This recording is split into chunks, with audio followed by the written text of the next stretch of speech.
Welcome back, YouTubers, to another Q&A with us, the British Fist. Coaching. The video where we take your questions and... Answer them. Answer them, exactly. NJ just pretty much said exactly what I was going to say, you copycat. If you have any questions for us, please, as we are running a little bit low on questions at the moment, please put them down in that comment section below.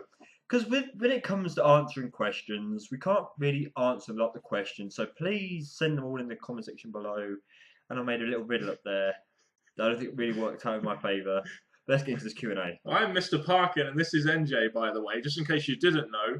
What's up? And Raw is Jericho. No, British Fist is Jericho. Thank you very much. We'll get into the first question. Robert Hernandez.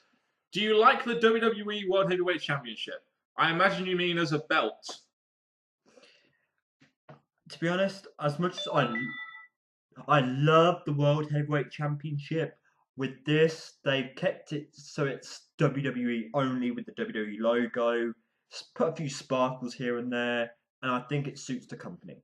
To be honest with you, I can't really remember what it looks like because I haven't watched Raw in a while, and when I did watch Royal Rumble, I didn't really see Brock Lesnar with the belt. So, honest answer is, I can't really remember what the belt looks like, so I can't really give my opinion on it. But I'm with you. The World Heavyweight Championship was a great belt. I think that alone would have been a fantastic belt to go with. But WWE branded. What he said. Thanks. WWE and TNA talk. Who will Sting wrestle at WrestleMania 31? This is a good question. I mean, the obvious choice seems Triple H. I mean, they have laid the foundations there with what happened at Survivor Series. And they've laid the foundations there with him going against the Authority and calling him the Vigilante. So it looks like Triple H would be the most likely person Sting would wrestle at WrestleMania 31 at this present moment. I'm sorry, I look at this year's WrestleMania, and 2014 was really building up the tension between Triple H and the Shield members / Roman Reigns. And when you think of Sting, you think of Undertaker, of the general wanting to see that match. So I would have preferred somehow they built up Reigns towards Triple H, but it looks like it's going to be Sting Triple H. Yeah, I mean, that looks like the most likely match. But I mean, Sting versus Undertaker, I mean, if you're going to have Undertaker maybe wrestle one more match, it would be, I guess, a sort of match that people would want to see in like a fantasy booking perspective. I mean, Bray Wyatt, I think sending Bray Wyatt at Sting would have been a good move. I think their characters would suit each other and mesh very well in some kind of WrestleMania big-time feud. This is what I think, because when you have names in the WWE, you want them to really be against people who's going to benefit the future. That's what we keep crying out for. Brock didn't really do a good job until Seth Rollins stepped in. So I wouldn't have minded Sting and Bray. I think the characters were matched up. The promos have been all over the place, and I think wrestling-wise, not really sure because both of them have complaints about their style of wrestling, but I still think the build-up and the want to see the match would be there. I think at the end of the day, we just want a balanced card. I mean, when what you were saying earlier about, you know, these old guys facing newer talents and building to the future, I think this is the reason why NJ wants to see like a Triple H Reigns and a Sting versus Bray Wyatt and, you know, maybe other things like Orton versus Seth Rollins and other matches like that.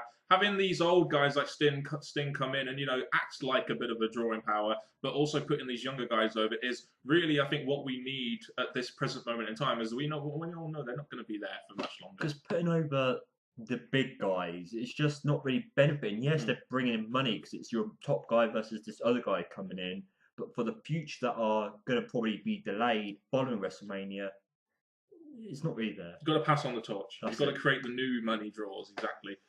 Who do you see winning the Royal Rumble match? Oh, this is a bit of a late question, but if this was asked before the Royal Rumble, I would have said Roman Reigns. He was the only person I really felt that was necessarily the right winner, but he was the only guy I really could have seen that WWE would have picked, because they're not going to pick. I don't think this year they were ever going to pick someone like, you know, a John Cena or an established star. I think this year it was very obvious from the get-go that WWE wanted to get a guy like Roman Reigns and make him into a star and have him face Brock Lesnar. And I think that was the most sort of logical match you could have done, really, in my opinion. The way I saw this year's WrestleMania and the Rumble is you're looking at the guy who could stand a chance, really, against Brock Lesnar. And people were saying the underdog, Daniel Bryan, and the monster, Brock Lesnar. That's just more the WWE's love for Daniel Bryan more than what the WWE would go with. Like, you want big guy Roman Reigns who could actually stand up to Brock Lesnar compared to Daniel Bryan, who'd be like as the internet says, the underdog. Yeah, and to be honest, if I saw Daniel Bryan versus Brock Lesnar, main event of WrestleMania, you'd just look at it and you'd think, well, Daniel Bryan has no chance against this guy. Really, he doesn't. Whereas a guy like Roman Reigns and his size and his look, you would think that he has some kind of chance of actually beating a guy like Brock Lesnar at WrestleMania. That's the thing I have. Even though I don't like Reigns' recent booking and his promo skills, he's still the guy to match up to Lesnar. But if they went with Plan B, who was in the Rumble, Rusev, that would have been terrible. But obviously, it's maybe a bit too fast to push Rusev to Brock. Yes, I think it would have been much too fast to push Rusev. I mean, he's only been in the company for about a year or so. Plus, it just wouldn't work. I mean, unless Brock Lesnar is a huge baby face, Rusev facing him as the main heel just really wouldn't work in my opinion. And by the way, if you're hearing noises from phones and things like that, it's our girlfriends. Sorry, they just really want to speak to us, even though we're trying to make YouTube videos. Yeah, YouTube. But it's all good. It's all good. No, I think you should change that just in case they're watching the video. What do you think of the Bella Twins split storyline? There was a Bella Twins split story. Oh yeah. No comment. And judging by the look on your face, I guess you don't have really much to say about it. My biggest problem with this, my biggest problem is Diva tag teams in 2014, 2013 just don't work because no other real tag team to put them up against. The Bella Twins breaking up needed to happen, but to put them back together was stupid. Bringing Stephanie made you want to see Brie versus Steph at Mania. They're not giving us that. So to be honest, it was just a terrible mess. Yeah. I mean, I wasn't really watching, but yeah, I've heard from a lot of people that it was just a terrible mess. And then in the end, they ended up getting back together anyway. So, yeah, that was pointless. Trevor Parry. How do you think CM Punk will do in the UFC? Well, he'll make a lot of money, for a start. I think he will make a lot of money and make a good living, however many fights he has. He's got a multi-year deal with UFC, so that probably means maybe 3 or 4 fights. Maybe 4, maybe 5 or 6. So he's going to get some good money from it. Excuse me. As to how he will do, I suppose it depends on how quickly he, really gets into the UFC environment and how quickly he, can get the training done and who he'll face.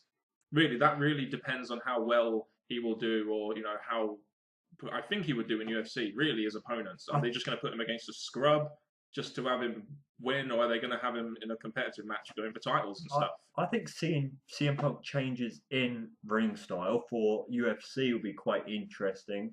But at the same time, the only reason I think CM Punk is doing it is to remain on TV and to have a rematch against Brock Lesnar. If that ever happens. And, if that does happen, Brock Lesnar is going to kill him. So it's just going to be like the way WWE booked it, essentially, at the end of the day, isn't it? But I hope he does well. I mean, I have nothing against the guy. I hope he does well in the UFC. It'll be interesting to see, especially on his first fight, exactly how he does, because I think a lot of people might be watching that as wrestling fans to maybe see him get his ass kicked because they're a bit pissed off that he left WWE. It'll also be interesting to see how much he draws. That's it. I think, WWE fans for that fight will tune in, the CM Punk band and stuff, so it may hit a high for that, but obviously...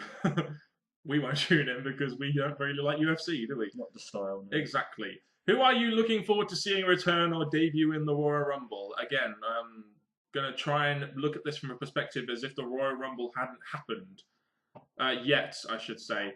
From the Raw reunion, I was hoping to see some of the NWO, the APA, and New Age Outlaws involved. I was really looking to see what NXT guy was going to debut. I mean, they had Rusev debut in the Royal Rumble. They've had Bo Dallas debut in the Royal Rumble. So I was wondering if maybe they were going to go with someone like Adrian Neville, who apparently they're, bringing up to the main roster. Maybe having him debut in the Royal Rumble in a big way. I don't really know. I don't think the Royal Rumble is the best time to debut people because, they kind of always going to get lost in the shuffle on the way to WrestleMania. As for, returns, let's just look at the returns we got at the Rumble. We had Bully Ray, or Bubba Ray. We had the Boogeyman. No Devon. DDP. Well, no. R-Truth. We had R-Truth. Black man, yeah. Devon, R-Truth, get the table, all that. But, I mean, they were all pretty good. The Rumble itself was a bit... But yeah, so it's hard for us to answer that question. We probably should have seen that question and moved it back a Q&A. So we're very sorry about that, Trevor Parry. Very sorry. Do you think the WWE would get higher ratings if they had more violence, like in the Attitude Era when they brought in ECW talent? No, I think we've said this many times.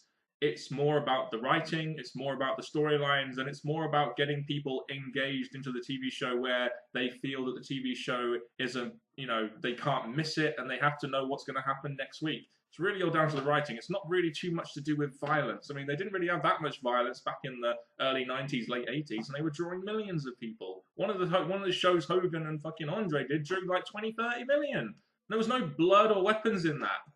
As much as I do agree that the writing does come into big play, like we've seen some matches in the PG era that we liked, and that didn't really have violence, but it's just the writing of the match. But at the same time, we do miss the odd occasional brawl and blood and stuff, but the writing will come first. I think when they do a one-off like that, like a one-off street fight or a pay-per-view, it can be good if they maybe bring in a bit of blood or something. But I don't necessarily think violence is the answer. I really don't. I mean, first of all, we're not Americans, so violence isn't the answer. Persuading people to do otherwise and persuading them not to do something in England is generally the answer. Not like you see in all these action movies like Taken 3, which I went to see last week. Stuart Allison. Mr. Parkin, you might want to turn away for this one. Predictions for top 6 in the Premier League, and who do you think will get relegated? Yeah, the toilet's that way. Yeah. Right, okay. Top 6 in the Premiership. Okay, City and Chelsea are going to run away with the league, in my opinion. It's going to be one of those two. I think, obviously, you've got Man United. I think Arsenal. The way the things are going now, Liverpool look like they're coming back on the up. Spurs look like they're coming back on the up. It'll be interesting to see if Southampton can break into the top 6 after how good of a season they've had. So I think it could be very close to see. It's going to be a real big battle for that 4th spot and also for those 2 Europa League places, if you finish 7th or above. So that should be quite an interesting race. And to be honest with you, not just that, but the relegation race is interesting. I think anyone in the bottom 10 could finish in the bottom 3 right now. Who do I think will get relegated? I think at least one of the teams that got promoted will be relegated. I think it'll either be Leicester or Burnley, despite the fact that Burnley have quite good form right now. But you look at teams like Hull, and you look at teams like Aston Villa, and teams like that, and they're just not performing very well right now. They could easily get relegated with the lack of goals some of these guys are scoring. I think West Brom have got their shit going now. I saw them going down before Tony Pulis come in. I think Crystal Palace are finally getting their shit together by bringing in Alan Pardew. So I think those couple of teams have done good, but there are teams like Villa, etc., that just don't seem like they're cutting the grey right now in the Premiership. Bad Guy George. Out of some of the more underrated NXT talent, who do you think will shine through in 2015? For example, Buddy Murphy and Wesley Blake, Elias Sampson, or Angelo Dawkins. Well, firstly, I don't think I've seen Elias Sampson debut yet. I've seen Angelo Dawkins there, but he's really been a jobber. Buddy Murphy and Wesley Blake, literally this week, won the NXT Tag Team Championships. After only winning 1 match before that. So they got fast-tracked to the championship. So it looks like 2015 may be a bit of a good year for them guys, but I don't know how often you watch NXT, NJ. But I'm trying, who will shine? I think Baron Corbin will shine in 2015. The commentary team are always going on about how this guy has a present and a look and, all that kind of stuff. Other people that could shine. Kevin Owens, formerly Kevin Steen in ROH. He's just come in. He should have a good year, in my opinion. WWE seem like they're very pleased with his merchandise sales. I think this guy has a very big, good main event look. You got guys like Finn Balor and Hideo Itami. Sorry? Sin Cara, yeah. And his partner. Yeah, Kalisto is one that has a good future. Good spot there, NJ. I think 2 with diamonds in the rough. Well, probably not diamonds in the rough, but Finn Balor and Hideo Itami have just come into the NXT brand, and I think they're going to do very well in 2015. I mean, Hideo Itami. Who? Very close daughter. Charlotte is another one. Yeah, I mean, Sasha Banks, you could say, is another one. Bailey is another one. I want to specifically talk about Finn Balor and Hideo Itami. Hideo Itami is Japanese. He's got Asian appeal. And then you've got Finn Balor, who, in my opinion, is the more polished wrestler, the more polished talker, and looks a bit better, in my opinion, than Hideo Itami. So them two could be on the rise in 2015. Any others? Because you seem to know NXT better than me, by the sounds of it. No, I've started to watch it and started to get really into it, and I just looked at some and enjoyed their in-ring style, and look forward to them remaining good on NXT. Don't go to Raw, please. Don't. Yeah, I know. Just stay in NXT, please, guys. Because as soon as you go to Raw and SmackDown, Vince McMahon is gonna fuck you guys up. But anyway, that has been it for a Q&A with me, Mr. Parkin, and this guy NJ. We will be back next week to answer your questions once again. Like I said before, we've not got many questions right now, so we're kind of working on scraps. So if you could please put some questions in the comment section below, that would be very, very grateful. And here's the thought. Yes, it's just us answering your questions in the best way possible. But if you have anything you want us to do in our Q&As to get you to want more questions answered, leave them in the comment section below. But more importantly, send us questions to keep us going. Give us another 100, 200 phone shush, please. Until next time, from Mr. Parkin and me, NJ. Shh, goodbye.